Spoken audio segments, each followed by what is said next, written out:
নাটকের প্রপোজালও যখন প্রথমে পাই তার আগেই আমি সিনেমার প্রপোজাল পেতাম আর কি। পুরো সেটটাই আমার ফ্যামিলির মতো। নাটকের সাইডে নাটকের ইন্ডাস্ট্রি যথেষ্ট এগিয়েই আছে। আমরা আগেও খুব ভালো অবস্থায় ছিলাম, এখনও খুব ভালো অবস্থায় আছি। অলমোস্ট 1 ইয়ার গোলমালে। সো চরিত্র যেটা আমি আমার কো আর্টিস্ট উইথ ইন্তু রাতিশ।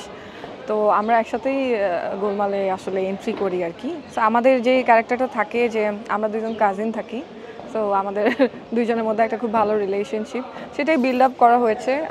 একটা ফ্যামিলি থেকে বিলং করছি, এতটুকুই দেখানো হচ্ছে আপাতত। খুবই ভালো লাগছে। আসলে পুরো সেটটাই আমার ফ্যামিলির মতো, যেহেতু আগেও তাদের সাথে আমার কাজ করা হয়েছে, ধারাবাহিকে কাজ করা হয়েছে, একক নাটকেও কাজ করা হয়েছে। তো আমার কো আর্টিস্ট অনেকেই আছে, এখানে ইন্তু আছে। তো সবার সাথে কাজ করি, খুব ভালো অভিজ্ঞতা, ভালোই কাজ। কেউ তো কিছু একটা বললো যে আমি এটা করেছি, মানে এই ধরনের কথা শোনা যায় না আর কি। তো শুনে ভালোই লাগছে। গোলমাল পাকালাম না, গোলমাল আপাতত আমার স্ক্রিপ্ট রাইটার আহমেদ শাহাবুদ্দিন ভাইয়া, উনিই পাকাচ্ছেন। কাজের ব্যস্ততা এখন ভালো, গোয়িং গুড। টিভিসি করছি, একক নাটক করছি, ধারাবাহিক তো চলছেই, নতুন কিছু কাজের ব্যাপারে কথা চলছে। সিনেমা সেটা আসলে সিনেমা তো আমি যখন নাটকের জন্য আমাকে নাটকের প্রপোজালও যখন প্রথমে পাই তার আগেই আমি সিনেমার প্রপোজাল পেতাম আর কি। সো আমার মনে হয় যে আমি ওরকম আসলে ভালো গল্প পাইনি। This is my bad luck. আর আমার সাথে ব্যাটে বলে মিলে নেই। Same goes for OTT.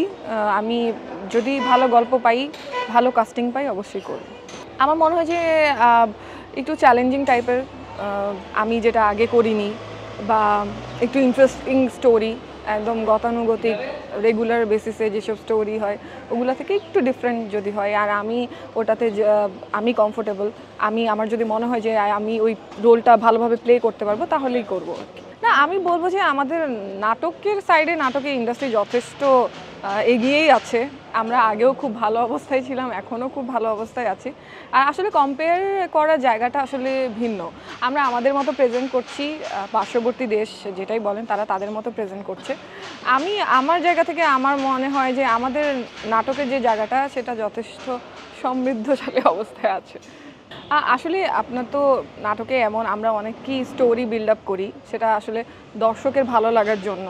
এখন পরিপাটি গোছানো দেখালে হচ্ছে, যদি সেটা দর্শকের ভালো লাগে সেটা অবশ্যই দর্শকের জন্যই। আর আমি বলবো যে অবশ্যই বাঙালি নারীরা শাড়ি পরেও রান্না করে, আমি তো করি।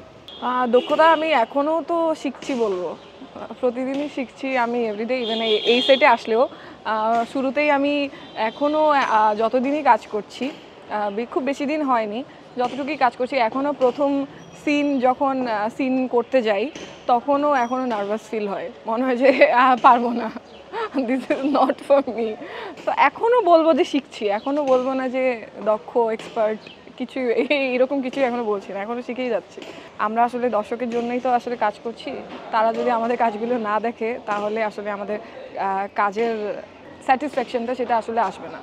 আমরা দর্শকের কাছ থেকে এক্সপেক্ট করি যে আমাদেরকে ফিডব্যাক দিক, সেটা পজিটিভও হতে পারে, নেগেটিভও হতে পারে।